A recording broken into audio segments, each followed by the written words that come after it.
Is it Molly or? It's me. I'm recording. Oh, hey, Oh, you are hey, Molly. recording. Are you, Molly, are you also like letting people in the waiting room? Yep, I will be in charge of that.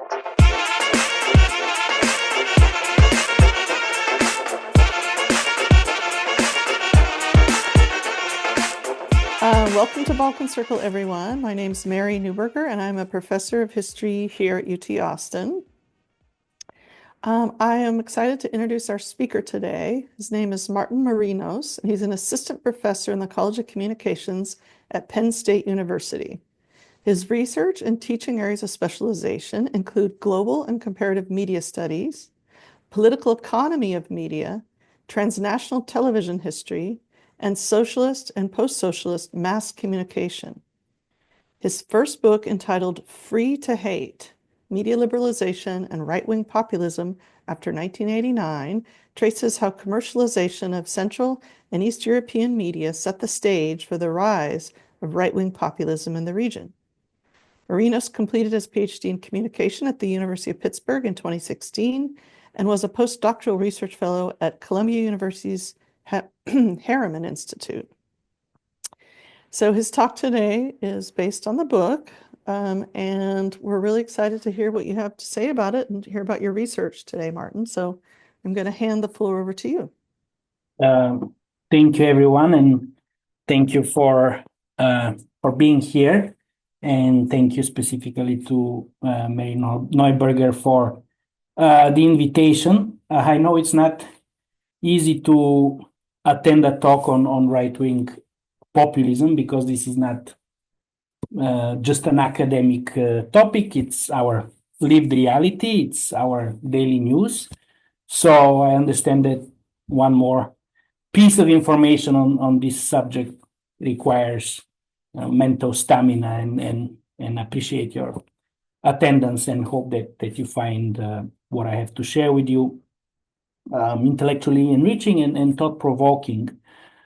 In this talk, I want to sketch, first of all, I want to sketch the two what I call overarching or global arguments of this book that, by the way, came out in December of 2023, so it's a little more older than 1 year now. And so I'm kind of reflecting on those two arguments that are global, that are bigger than Eastern Europe and Bulgaria. And then I would like to go into a little more detail in each of the 6 chapters, which specifically focusing a little more on Bulgaria and how that relationship between media and right-wing populism plays out there. This is challenging to do for 40 minutes because I did try to cover quite a big period, starting from the late 1950s to mid 2010s.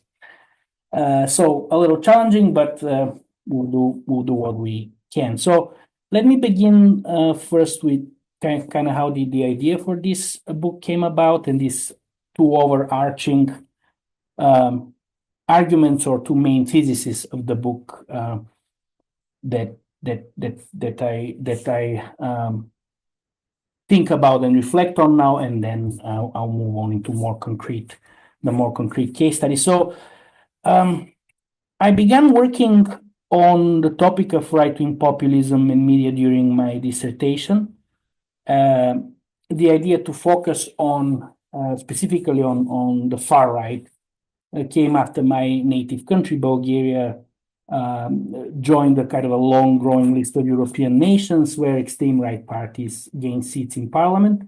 In the Bulgarian case, this was the political party Ataka, which won 8% of the vote in 2005, and a year later, its leader, Volen Sidorov, stunned everybody by making it to the runoff of the presidential elections, where he placed second. Other formations with far-right leanings started to emerge, and it became clear that this was not this kind of a flash-in-the-pan phenomenon, but was there to stay. But what really drew my attention to this political phenomenon was their highly mediatized character. Ataka emerged as a low-cost reactionary cable television show, also named Ataka. And in 2000, that was in 2003, and then in 2005, it basically metamorphosed into a political party bearing the same name. Its leader is a journalist, well known with significant experience. And in 2006, he ran for the presidential elections while he was still hosting that show. Of course, this porous border between media and politics, if there is one, right, is not unique to Bulgaria. There are similar cases in Croatia, in Italy, Ukraine, and of course here in the United States with Donald Trump, the former host of The Apprentice. So I wanted to investigate this relationship between media and right-wing populism, and to my surprise, actually, there was not a lot of written at the time. We're talking about early 2000 or 2010s, and which is kind of hard to believe because there is so much written, right, on populism. It's just tons of things. It's not a best topic to choose for a dissertation because there's just tons of stuff written about it, and it's hard to navigate. But specifically, political communication and populism was at the time not well explored, even though everybody knows that there was a relationship there. And of course, I think that has changed. My book is only one kind of a proof of that people looking into that a little more in depth, and I'm sure there is more in the pipeline. But what became clear to me at the time as as my research progressed was kind of the existing explanations were really not suitable to understand East European right-wing populism. For example, think about the famous dictum, nationalism is the last stage of communism, attributed to Dahrendorf and a few others. It really, to me, it seemed inapplicable here. Previously it was kind of tempting to view things via that angle, for example, to look at Serbian nationalism or kind of the quintessential nationalist Slobodan Milosevic, who came through the ranks of the Yugoslav Communist Party and then embraced nationalism. And to be precise, I mean, I never really accepted this depiction of nationalism and communism as kind of the two faces of the same coin. But to me, specifically explaining right-wing extreme parties in the mid-2010s as somehow remnants of communism or communist mentalities was kind of off the mark. And in fact, what was becoming very clear through my research and increasingly to lived reality was that these political movements were very much entangled with neoliberalism rather than some sort of the ghost of socialism or something like that. And in this is kind of the first overarching argument of my book, of course, with a focus on media.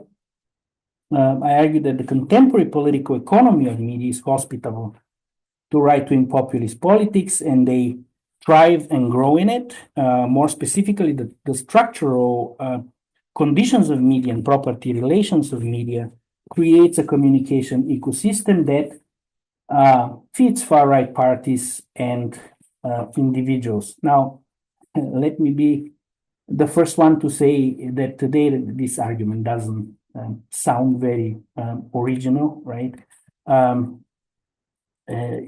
Yet when I sorry, here messing it up.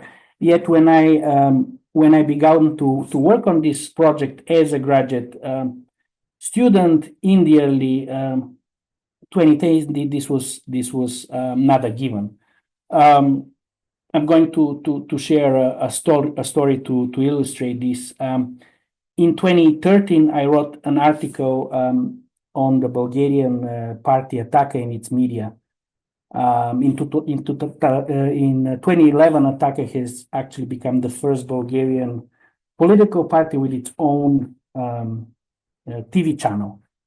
And so the article was actually desk rejected by at least 3 communication journals very, very quickly, not a good fit, things like that. I'm sure you're familiar with that kind of story.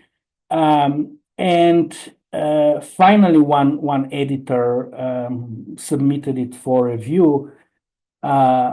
And I think it was only because he kind of sat on it for a very long time and felt bad. And so he submitted. But the reviews came and they were, again, very brief and very negative and not very helpful.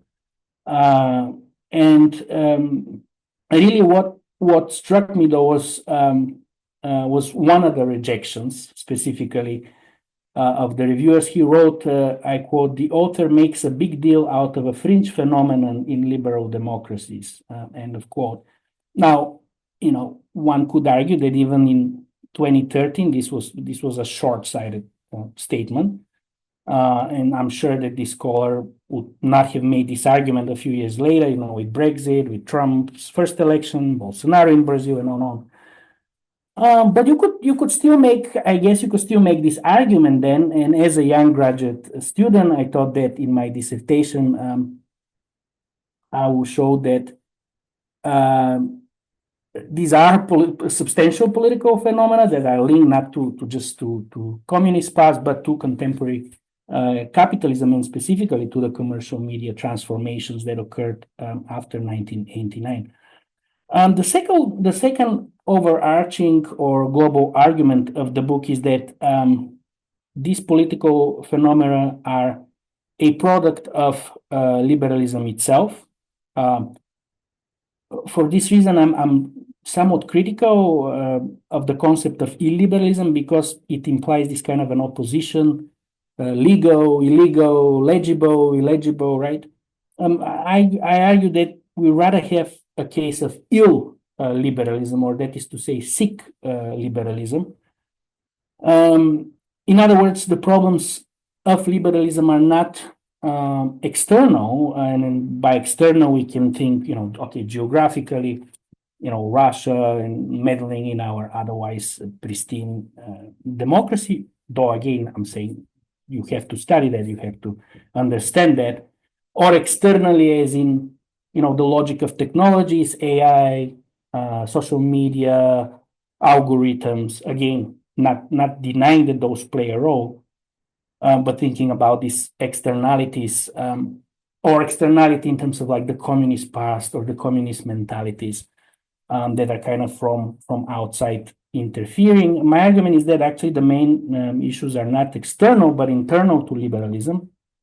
And the problem is that the contradiction between many of the sort of the political propositions of liberalism, freedom of expression, human rights, rule of law, and liberalism's economic tenets of free market and concentration of economic power and media power in few hands are sort of becoming really untenable. So these are the two overarching arguments, and of course there are risks with such long-term projects that begin as a dissertation and then evolve over a decade and then undergo kind of a painstaking review process with a university press. And one of these risks of working on a contemporary kind of evolving, controversial issues that people write a lot about is that the passing of time could prove your arguments wrong. But as a scholar, I have to say that this I don't think that this applies to these two major arguments that I shared with you. If anything, something like the opposite has happened. Their reality has kind of proven them, confirmed them in a way, to the point that I don't think that they're very original. Certainly, if I have to start writing this book now, I wouldn't go in that direction. To me, it's almost stating the obvious in some way. So for the rest of the talk, I would like to focus more concretely on the Bulgarian case, and we'll go over the major arguments of the 6 chapters. Basically, each chapter, the way I've structured the book is each chapter describes a particular juncture or a point of convergence between the post-socialist media transformations and right-wing populism.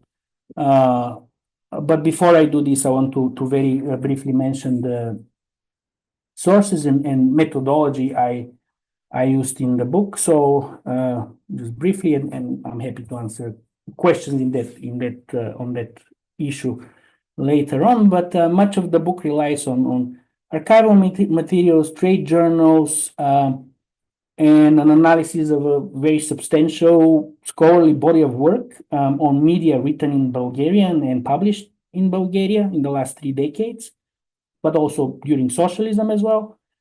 However, I also quickly realized that this is not going to be sufficient. Long story short, after a couple of conversations with Bulgarian journalists, I realized that I need to speak to media professionals, and usually the conversation go, I'll tell them, well, I think this and that, and they'll say, well, actually, let me tell you how things really are. And so I said, okay, then I need to do that, although I didn't have training, or I wasn't imagining doing that. And that situation makes sense because what they wrote or said in public has constraints. So I decided to conduct anonymous interviews with journalists, and a whole new universe opened in front of me. And I ended up conducting about 60 interviews with journalists, media managers, politicians in Bulgaria. And I also conducted a few ethnographic observations in media outlets. And overall, my approach is kind of a political economy of communication approach, because I wanted to really trace and understand the structural changes in media on industries, to look at more the production side of things in media rather than at all at the reception audience or the texts, right? More was on the focus on the production. But again, I'm happy to answer any questions on the methods and sources later. And I want to kind of turn into more detail over these junctures or points of convergence between the transformations of media and right-wing populism in each chapter. I'll just stop real quick because I realized that I have pulled the wrong file here for my sorry, and I'll be right back.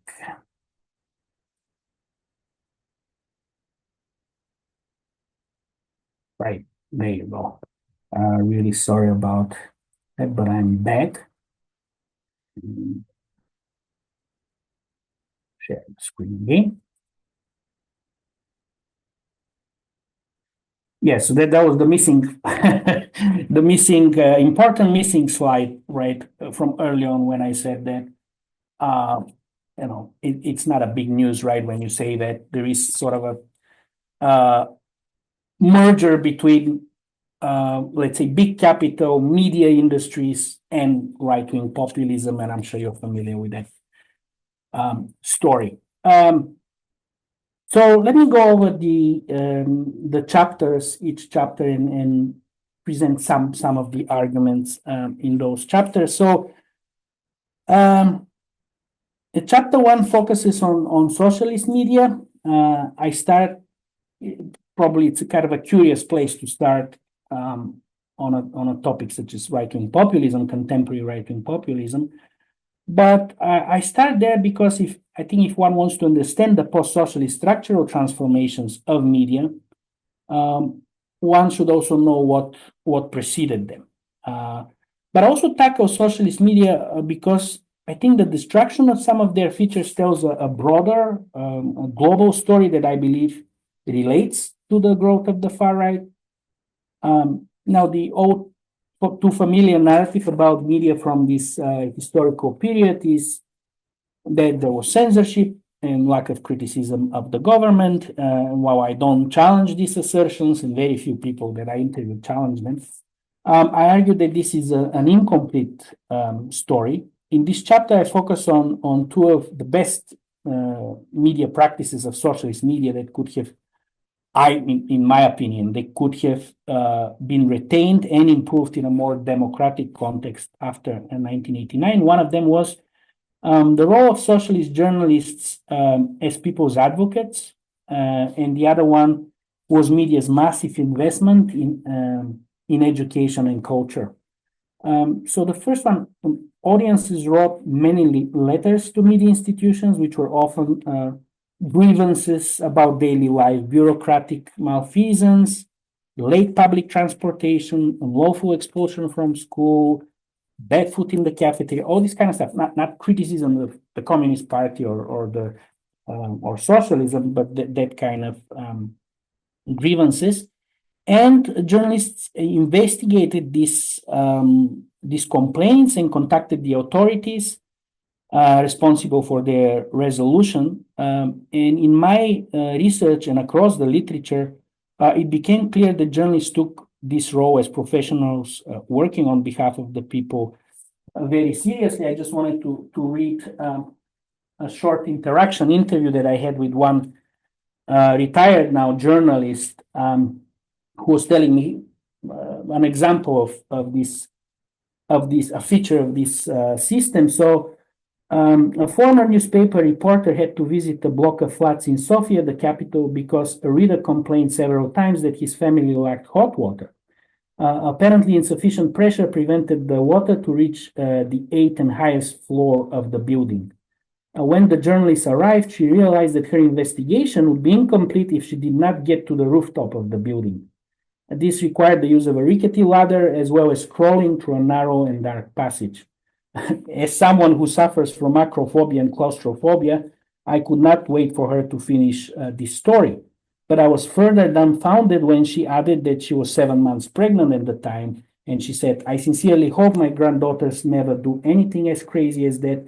But, we had a commitment to the people, to the cause, we were brave, she concluded. And again, this came up many times, journalists would make fun of a lot of features of socialist journalism, but it was, they really took this part serious. And at the time, as somebody writing dissertation said, oh my God, I'm stumbling on something really new, like who nobody knows about it. But then as I researched, there was a few other people that have written about it, even in the 80s, about this system, and even a little afterwards.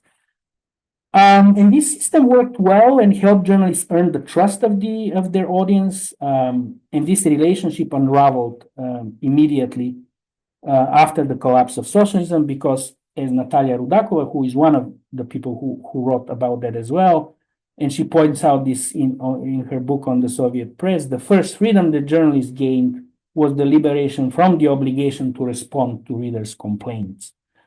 End of quote. So, and in parallel with this development, you had private banks, corporations, outright criminal enterprises flooded the media field of the nascent post-socialist market, turning journalists into servants of private capital. And there is no coincidence that nowadays journalists are most often compared to prostitutes. That's something that Rudakova develops, or in Bulgaria, prostitute, prostitute, it's really kind of a big erosion of the image of that profession.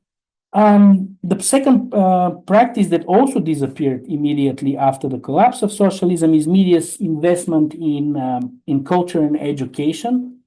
Along with the work with audience letters, media content about poetry, ballet, theater, opera, foreign languages vanished from 1989 as entertainment content, sitcoms, game shows became dominant. And I think that my focus on these two, admittedly, best practices of socialist media and their elimination is, I think, part of a broader history, broader global history of media, the decline of trust in media, and the crisis of the social responsibility model of media as educational institutions creates an environment hospitable to the rise of this kind of anti-intellectual movements, devaluation of education, growth of a gullible, population suspicious of traditional media institutions, susceptible to fake news, post-truth politics, conspiracy theories, and so on. But this chapter, which was actually 3 chapters in my dissertation, it almost derailed my whole dissertation, is because I got so interested in that time period. Is also an attempt to question the transformation of media industries after 1989. There have been criticisms of how and what changes were implemented in various post-socialist fields. For example, there have been debates on how these European economies were transformed, with some scholars equating these transformations to a disaster, right? But the post-1989 complete destruction of the existing mediascape and its replacement with this kind of a hyper-commercial media sphere is rarely interrogated. The second chapter turns to anti-communism and that juncture between media and the far right there.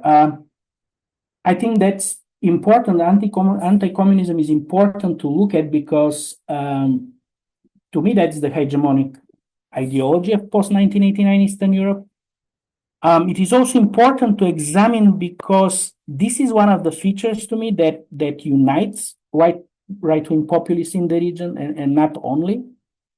But, for example, Viktor Orban rose to prominence as anti-communist student protester who in 1988 famously called for Soviet troops to withdraw from Hungary. Kaczynski in Poland, the leader of the Law and Justice Party, was the editor of Solidarność weekly in the late 1980s. The 3-time Prime Minister of Slovenia, Janez Janša, began his career as a liberal dissident in socialist Yugoslavia and was in jail for his views at some point. The anti-refugee, Islamophobic former president of the Czech Republic, Miloš Zeman, was a part of Václav Havel's velvet anti-communist opposition, and Bulgaria is no exception. Volen Sidorov, the leader of the far-right Ataka party, comes from an anti-communist dissident background, and I'm just mentioning a few examples of leaders, the top leadership, but if you look at these parties, further down the ranks, you would find a lot more similar examples. And to me, this is not just some sort of a random coincidence. And here, to quote Ovidio Tiscendriano, I'm quoting here, the cultural histories of a history of post-communism, right? Anti-communist dissidents cannot be associated anymore with a history of resistance, neither with forms of independent culture, but rather with cohabitation with and or direct participation in government and governmental and capitalist power. And in this chapter, I focus specifically on the role of state media in the establishment of anti-communism in Bulgaria. And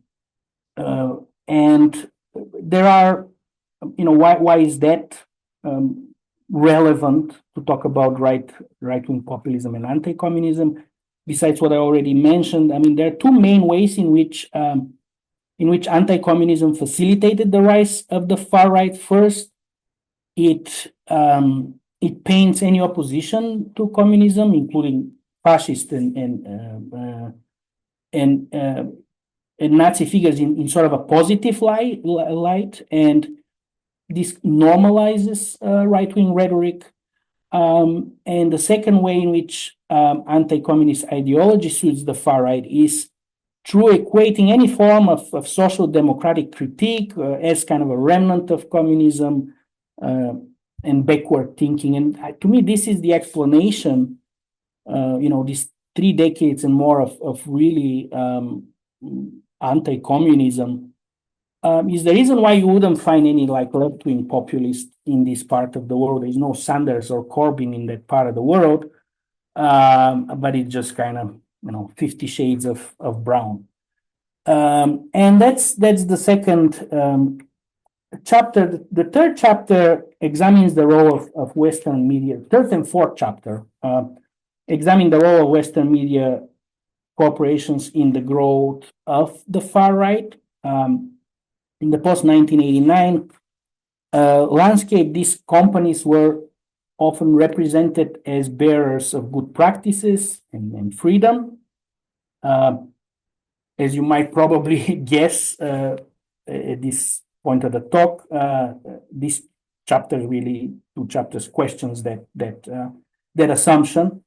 And chapter 3 specifically examines the role of WAZ, which is the Westdeutsche Allgemeine Zeitung, which is a giant German newspaper company that took over the press, not just in Bulgaria, but across Southeastern Europe between 1996 and 2010. Its newspapers controlled about 80% of the media market. And the newspapers of this conglomerate became the models for the Bulgarian press. WAZ bears the main responsibility for the tabloidization of the press. And of course, here many scholars have noted the affinity between tabloids and right-wing rhetoric. Some of the key words associated with tabloids: sensationalism, negativism, personalization, emotional appeal, direct and unconventional language, simplification of complex problems, focus on conflicts and scandals. All these things could easily be applied to right-wing populism as well, not to mention that tabloids often support directly right-wing populists, as was the case in the first election here of Donald Trump with the National Enquirer, right? Just over direct support. In the Bulgarian case, there were other overlaps. As part of the tabloid language that WAZ's newspapers embraced, there was also kind of a strong nationalistic and racist component. The WAZ newspapers referred to Roma with the racially charged epithet darkies, Murgavi, and even more derogatory terms. A 2003 empirical study conducted 2 years prior to the entry into parliament of the first post-socialist far-right party called Ataka discovered that, quote-unquote, the dangerous gypsy was the most frequent representation of Roma in the Bulgarian press, followed by the image of the savage gypsy, right? Thus, when Ataka entered the parliament in 2005, it only amplified these stereotypes and brought them in full force into the political field. And if you look at those two quotes, if I don't tell you which one is the far-right publication, you probably couldn't guess. Chapter 4 turns the attention to television here, and more specifically, it examines the entry of Rupert Murdoch's News Corp on the Bulgarian market. In 2000, the company became the beneficiary of the privatization of Bulgaria's second state-owned television channel, and like WAZ's newspapers, News Corp's Bulgarian channel BTV set the tone for the changes in Bulgarian television. Here again, through political economic analysis, I trace how News Corp became a dominant force in television and how this contributed to the growth of the far right. And I should say, both in the cases of WAZ and News Corp, yes, they did have the know-how, the investment, the training, and that helped them to advance on the market, but also, and I go in detail there, they really used some very dubious tactics to really dominate and subject the market to their control, price dumping, and whatnot. The selection process was very controversial for who is going to follow to benefit of the privatization of the second state channel. So it was very, very controversial.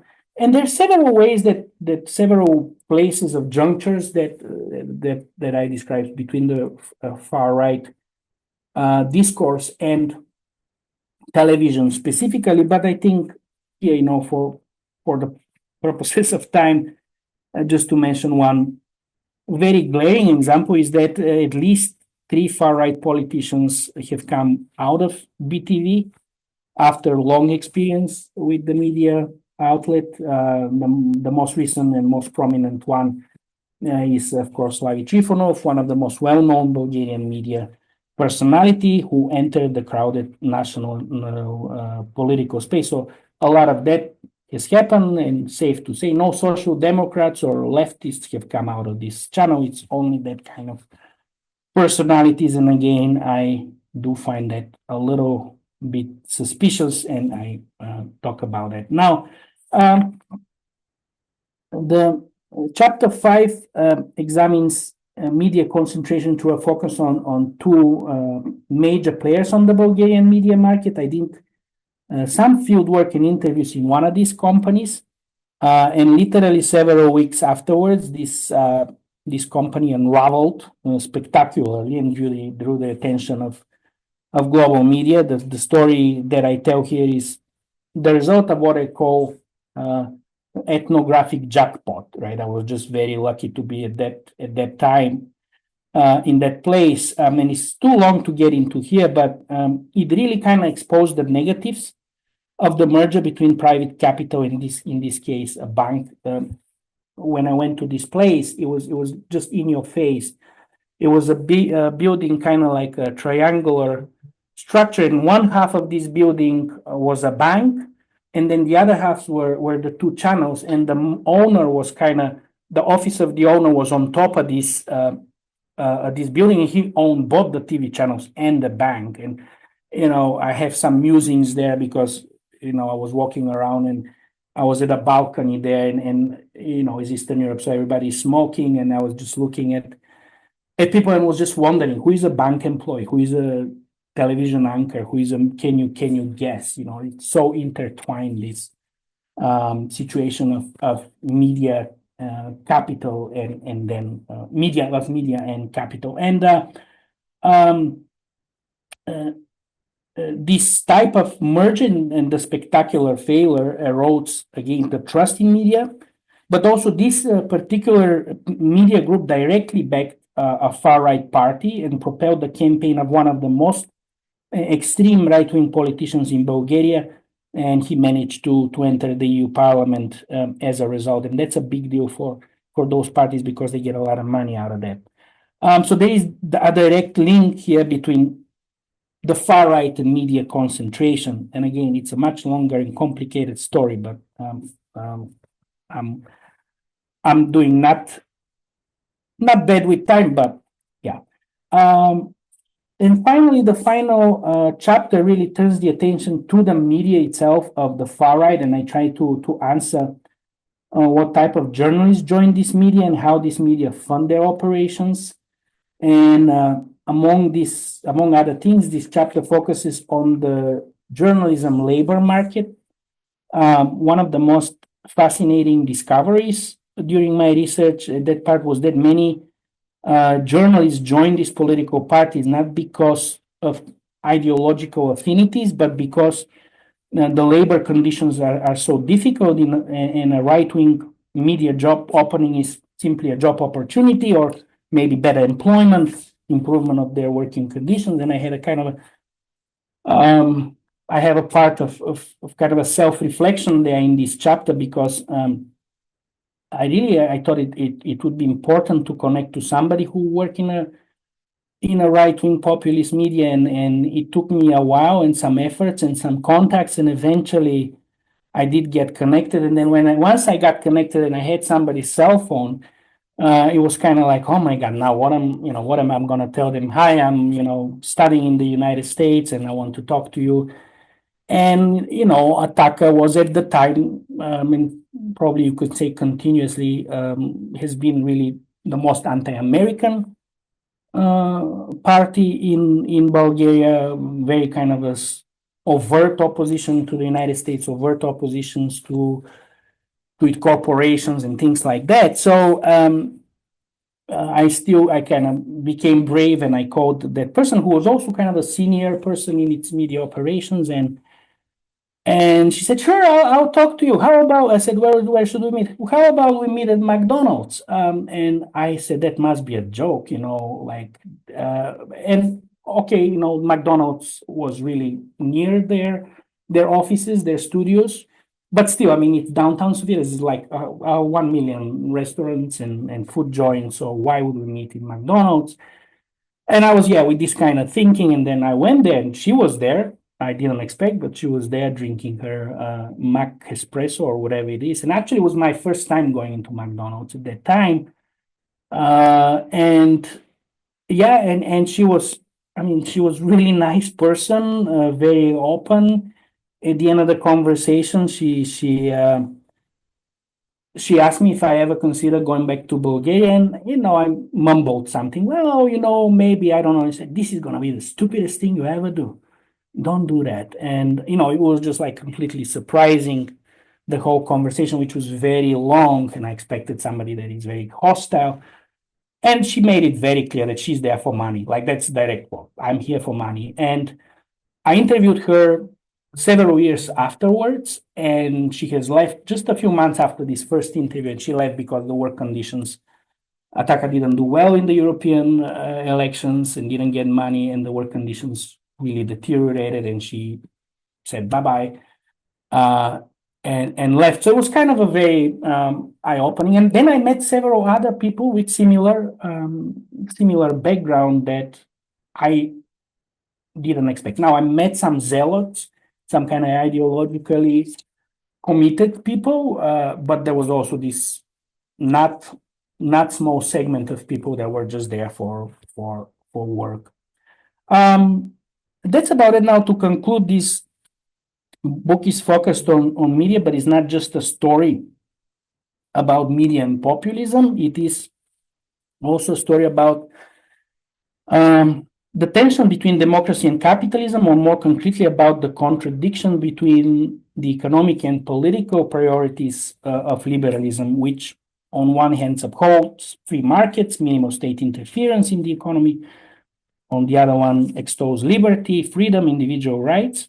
And while in the late 1980s, 1990s, many believed that those two pillars of liberalism reinforce each other, I think we have more and more evidence that today that shows that they are increasingly incompatible.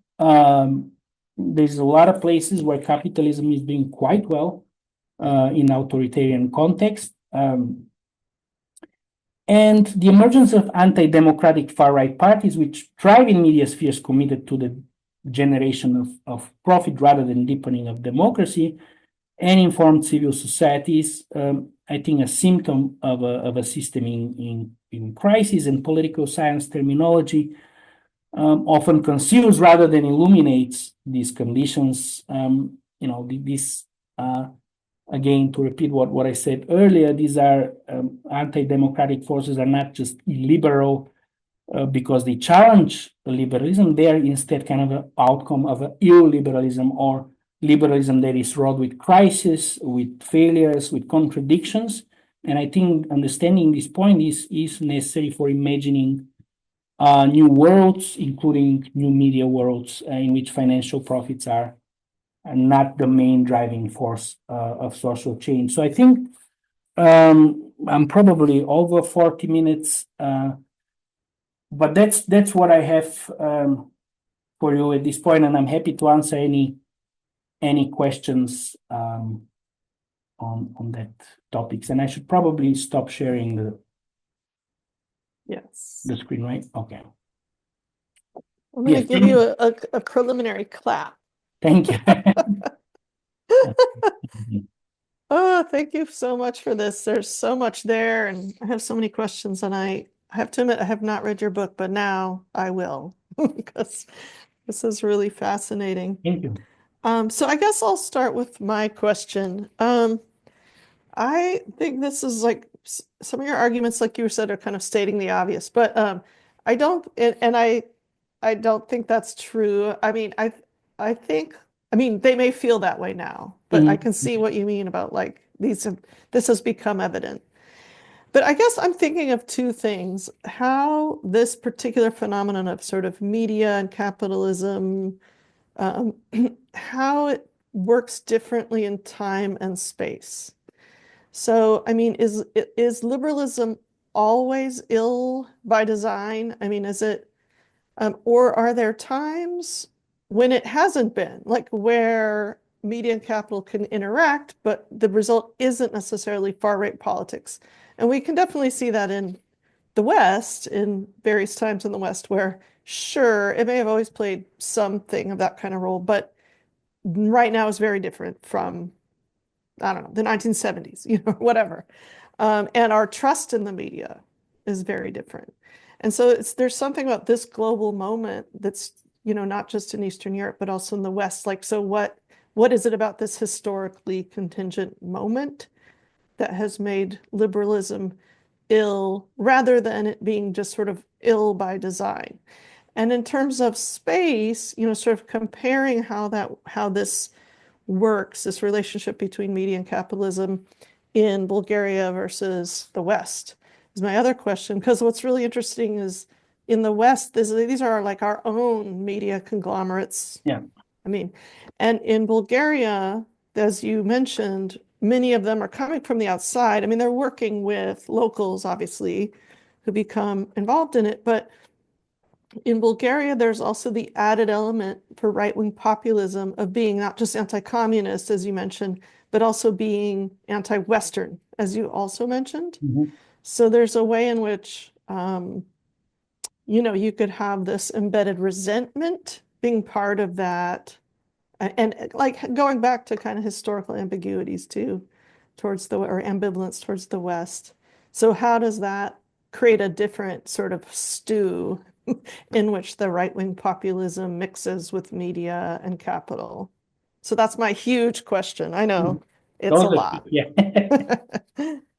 Should I go ahead and? Yes, go ahead and answer. Yeah. Yeah, I mean, those are really important question on liberalism. Has it always been like that? Now, I mean, there is a body of work that is critical of this tension of liberalism from early origins. I'm thinking here, Domenico Lussurdo, and a few others. Liberalism, a counter history that goes, for example, of some examples of liberals, well-known liberals who, for example, supported slavery, that question, So there's always been a streak that is critical, that there's always this inherent tension. Now, I think that I think you're suggesting that, and I agree with you that things have deteriorated in a way that I think increasingly after 89 all over the place, sort of the regulatory elements that kept capitalism embedded have been increasingly eroded, and we see that constantly. Has freed up too much that part of liberalism, that economic side of it, causing, for example, enormous media wealth concentration. That starts to trump the liberties and the kind of the positive things of liberalism. So there is an element, I think, of things degenerating, and Eastern Europe is a good place. Bulgaria is an excellent place to look at that, because it has, for example, the lowest flat tax in Europe. It has a 10% flat income tax and corporate tax. Not only that, it's radical, the tax, in terms of there's no exemption for like the poorest people. They get taxed. It's really regressive. It's not flat. It's a regressive tax.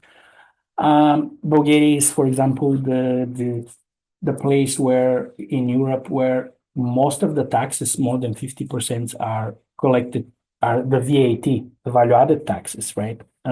And things like bread and textbooks are not excluded from these taxes as in Arab. So it's a very radical. It's an experiment, really neoliberal experiment that is. Yeah, I think quite obvious that things have been going in a certain direction. So I think that would be my answer. There's always been some sort of questioning of a history of a long periods about the contradictions within liberalism, but I think definitely after 89 we're looking at a more sharpening of that contradiction between the economic and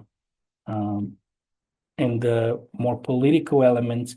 And that's why some people use, I use also the word the neoliberalism to kind of distinguish it as a different form. But open question, that's a fantastic question, and we can debate on it and think about it. There's also, the difference between, we have to be careful. I mean, you probably, Mary, know that, I don't know, maybe in the earlier times of your career and some other people, when you have to pitch a book on Bulgaria, it's like, where? I mean, why don't you compare it with something? What do you mean? I made 60 interviews with people. Like, you want me to make 60 interviews in Hungary as well? Like, I don't have time. I don't have money. They always want, so there is element in the book where, you try hard to make it globally relevant, but the book is about Bulgaria, there is specificities that, we have to be careful about, and to overgeneralize them and to say this is what it's everywhere, and to use the same language. So I do my best to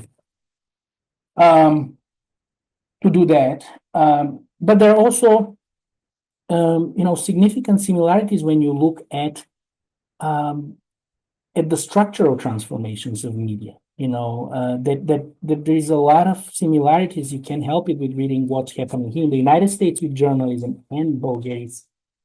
Similar things. Press rooms are getting smaller, more people doing more work, advertising retreating, fewer opportunities for funding. All this stuff we see because there are there is a global economy, and Eastern Europe is fairly integrated in that, and some of the structural problems are tabloidization, right? That I talk about, the emergence of tabloids is really important, but I think it's in Eastern Europe is especially important. I think to talk. There is one difference, for example, because forget about right-wing populism. If I ask you, and if I ask people in ACES, what's the main problem of Eastern Europe? Probably most people would say corruption. Corruption is the worst thing ever. How do you fight corruption without journalism? With tabloids? I mean, and so it's a question like when these Western corporations came, and we don't want to blame them and say we are bad in Bulgaria because these bad Westerners came. But there is something to be said that they didn't fund investigative journalism. For the most part, it was tabloids, right? And how do you find corruption with that? With just here and there some NGO, and so so in some of the context, it's even more important. For example, what's happening might be similar process of tabloidization that we've seen in other places, but in Bulgaria it's almost contradictory. You have 30 years of saying corruption is your main problem. You have to fight corruption, and then you don't have journalists are scrambling to find work, and to very difficult work conditions. How do you fight corruption in that context? So that's beyond right-wing populism. So we have to be careful, I think, to distinguish also what's happening in one side.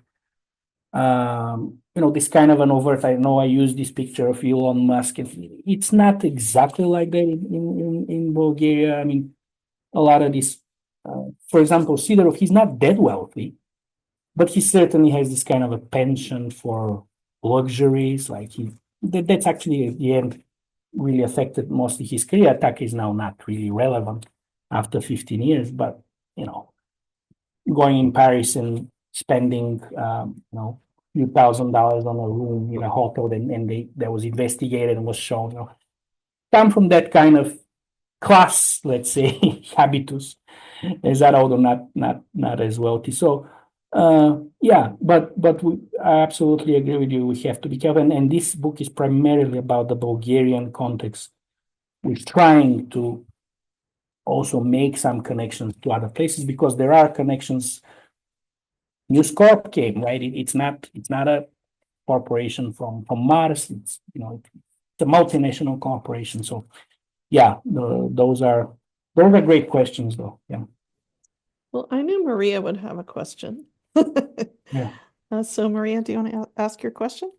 Yeah, thanks so much for sharing your book. I really like Natalia Rudakova's work. It's nice to see another example. I was curious about your theorizing. I guess it's not that different from Mary's question of this connection between the specifically I get the neoliberalism, precarity, destruction of media infrastructure argument, Mhm. which has been applied to both the US and Eastern Europe. I know Boyer and Yurchak have written Yeah. about Yeah. that in the US. But I guess I'm curious, why is this, you associate the right-wing nature of the turn to anti-communist hegemony. But in Russia, there never really was anti-communist hegemony. There never really was liberal hegemony. And yet, there's this certain kind of anti-liberal reactionary ideology that gained grassroots support. And then, of course, in the US, there was never really socialism. So the fact that there's a reaction going on now to liberalism in this similar key just doesn't make sense. And I guess I don't know how I just wanted to, maybe we can all think out loud about this. Maybe liberalism, are these both just reactions to neoliberalism? But then it seems weird that whether a country was liberal or socialist doesn't matter at all to how this reaction is playing out. That seems really interesting. Or did liberalism and socialism actually share this Enlightenment rationality kind of legacy that in a way people have the resources to react that are similar to them? They're both on the left side of the spectrum. I guess I'm just it doesn't just the many and varied contexts in which a similar kind of anti-liberal reaction is happening seems, I don't know, mysterious to me. Yeah. No, and that's fair. I mean, so my thoughts on that, and specifically, I mean, anti-communism is a very kind of a supple ideology, can be used in a lot of contexts.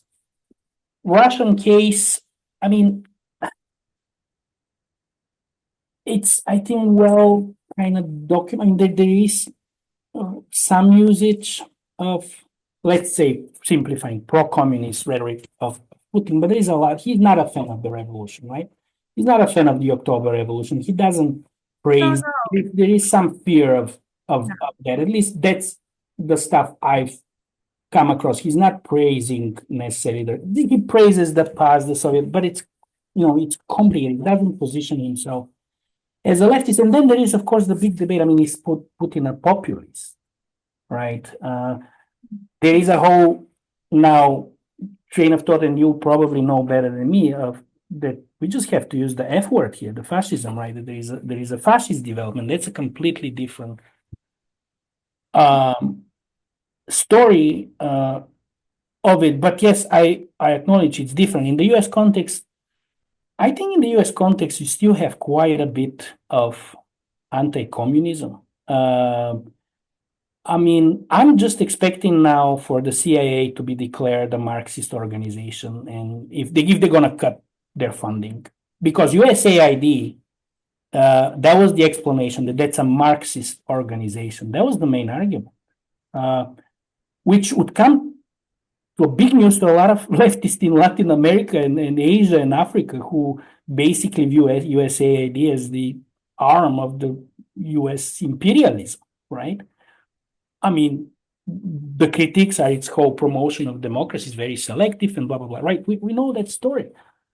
All of a sudden, that's Marxist. So you can invent anti-communist. That's what I mean by it's very subtle. anti-communism was used here against gays, against the LGBT movement. There's books about it, right? How they were portrayed as communist civil rights movement. There is a book about the civil rights and their connection to communism. So, I mean, if you look at the elections in Florida, oh my God, they're very anti-communist. So it's not like completely gone. I want to add one last thing. I mean, Ron Cohn, who's really one mentor of Trump, is one of the advisors, main advisors of McCarthy, right? And I don't think it's a coincidence that Trump keeps talking about deporting all the Marxist vermin and getting rid of them from universities. And so it's an invention, though. I mean, there's no Marxism. There's no threat of socialism whatsoever. I mean, if there was, we probably would have like the army in the street now here in the US, right? There is no such threat, I agree, but it's still being invented. It still has deep roots. So I wouldn't say that's the main thing that is driving things now, but it again, even with and I know you work more in liberalism, right? That's Marlene, I forget her name, Marlene. Laurel. Yeah, right. Talks about, well, we'll see. Like, what is the ideology gonna be? We're gonna see. There will be. She thinks it's going to kind of become more concrete. It's gonna coalesce out of certain ideas, and we'll see something more concrete. But kind of remains to be seen, right? I don't know if you agree. And what role would that anti-communism play there versus, let's say, the gender ideology and other things? But for me, it's just incredibly suspicious that all these leaders come from that part. And I don't claim to also have the best answer, but to me, I think it's easier. There is a kind of some shortcut there to go. You know, it's not as radical as like, oh, they were liberals, and then they say, you know, the red pill versus the blue pill, and then they chose completely different thing. I think there is something that allows for them to transition so easily because nobody turned to Marxism or to socialism, or, you know, I don't have examples really of or any people to turn in that direction. Yeah. No, I'm also thinking out loud. Yeah. I think it's a plausible and interesting line to pursue. I have to say, a lot of my informants were anti-liberal, but also socialist. So, and that was more a lot of the working class who were not anti-regime. They were pro-Putin, but they were socialist and anti-liberal. But there is something there. Maybe they're not most of Putin's electorate. Maybe, you know, that's an interesting situation. I don't know. I mean, Russia is definitely, there's no anti-communist hegemony. So it would be really interesting, though, in the sense, it would be, I mean, I think it's still worth, yeah, I like your idea. I'll think about it. Yeah, no, and I like your critique because, yeah, it's a bit more complicated. And we can't argue, I just want to say, we can't argue that tabloids will immediately be right-wing. Like, tabloids are just, like, they're anti-political correctness, anti-civility, but that could be socialist or liberal civility. It's not like a visceral, universal desire to talk about immigrants. So, but they're reactionary, and the question doesn't matter to what they're reacting to. But I mean, I know. Anyway, I like your... for the tabloids, I mean more as a form, really, like simplistic language. These are kind of the, you know, scandals that could really, I mean, they're certainly not describing a liberal kind of a consensus political sphere. They're describing more something that to me has an affinity with a populist discourse broadly, more as a form. Now, there is some good things come out of tabloids. There is a lot of literature on that, including in the US, the penny press and these sort of things where they would uncover some important things. It's not everything necessarily bad, and so there would be things that are corruption and things like that. They would bring to the fore. But I'm just more concerned that, for example, Bulgaria at this point, since 2018, doesn't have a like a publication like the New Yorker or like the London Review of Books, like a general political commentary. It just doesn't have, like, that's to me is crazy, that's gone. That it can sustain itself, that they don't, that it's not there, right? But yeah. Adam Hansel has a question. Thanks. Great talk. I'm actually working on my dissertation right now, which involves looking at Bulgarian legislation. Hmm. I'll have to eventually get into this because I completely agree with your core arguments. But that being said, talking about media being hospitable to the right wing of politics, does it also not work to where the right wing of politics is hospitable to the media more so than it was before?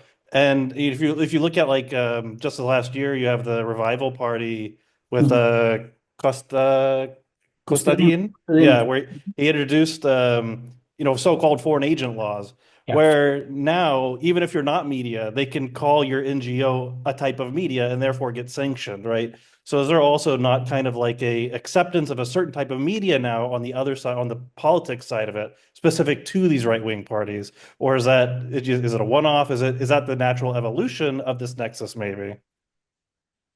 Yeah, great question. And I have to say specifically about Revival Возрождение, I don't even go into them, like my research kind of ended 2015, 2016, and is mostly focused on that Ataka party, which doesn't exist. And Возрождение is kind of its hair, if you wish. That's why, with the dynamics of university press publishing and my own life and COVID and all that, it took just really long time, and I just decided not to touch that. And I think Возрождение is much more kind of a new media savvy. It's not as much television. It's more social media and things like that. But there is definitely, it's a mutual relationship. It's not it's not one way for sure. And that's why one of the chapters I have the love and hate relationship. It's really, they talk about, Sidorov talks about media as vermin, and vultures,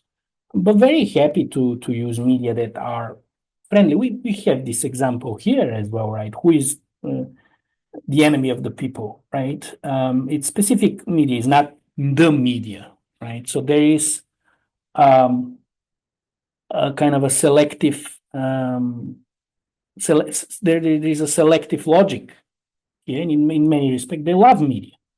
They really love media. Yeah. It just depends on what kind of media. I'm not sure if that answers your question, but yeah, with the Revival, I wouldn't cite myself, let me put it this way, because it's a different story that is evolving and I haven't followed. Yeah. Okay, well, I have one last question. I think we have time for one last. It's a little bit returning to the conversation you were having with Maria, because I guess when you mentioned anti-communist hegemony, I was also kind of questioning that in my mind a little bit.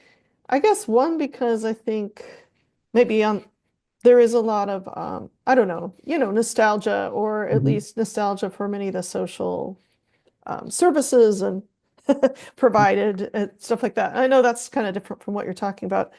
But actually, I was thinking more about the sort of inconsistency and messiness maybe of the far right messaging itself, which even if it on its face is anti-communist, I know for Revival Party will say things like, "Oh, we're a colony of the West," using a lot of sort of Marxist rhetoric. And so like I guess you can be anti-communist on the one hand, but in your sort of anti-Western stance, which I know there's a lot of other reasons for being anti-Western, like the West is too liberal in a lot of senses, like gay rights and things like this. But then there's also this embedded sort of what at least I read as sort of Marxist rhetoric or embrace of some of the constructs, even if it's anti-communist at the same time. Does that make sense? Yeah, yes. Yeah. No, I mean, first of all, I would agree with you wholeheartedly that it's a messy. That's why I use the word populism, because populism itself is pretty messy, right? I mean, you have all sorts of social demands, and we just try to figure out how they coalesce um, around each other. Now, specifically about the book and the question of anti-communism is also I'm looking at the 90s, especially, and specifically how the state media was used to. State media became clearly was kind of promulgating that kind of ideology. Wasn't, yeah, it was no such thing as it used to be okay back then. We had some social wealth. No. They were pretty clearly on an anti-communist position. State media, which is contradictory for a lot of these people that benefited from it, because they're very anti-statist in general and things like that. So the establishment, the kind of of that ideology was really important in Bulgaria, because remember, in 1919 the Communist Party won in Bulgaria and won pretty resoundingly, right? And so the only place, right, in Eastern Europe where they just were returned to power. So you needed propaganda, you needed persuasion more and more without internet still being a role, without any, like, still state media and state radio are super important in that specific period. So I think they played an important role. Now it's very messy at the grassroots level. If you go where I come from, Pernik, small post-industrial town, how people talk. But if you talk about intellectual elites, political elites, it's fairly widespread. But there things are changing. I thought that things was actually, when I was working on it, I felt that it's kind of loosening, that is not becoming that hegemonic. I think actually the Russia, the war really kind of said, oh, well, no, we still need to talk about it, because somehow, again, Russia is associated with communism and so on and so forth. So it kind of came back. Yeah, I mean, you're right. Nostalgia is also complicated, right? I mean, what is it? Is it a condemnation just of the present? What exactly are people longing for? What would somebody like me be longing for when I'm critical, let's say, of what's happening in Bulgaria when I was 7 years old, when socialism collapsed? So it's a complicated question, but I definitely think that it's still a major place, at least, especially in media. When we talk of traditional media, which is where I am more complicated with Bazrajna, with the new media sphere and all the other things that are being kind of meshed up in that ideological mess, really. Yeah.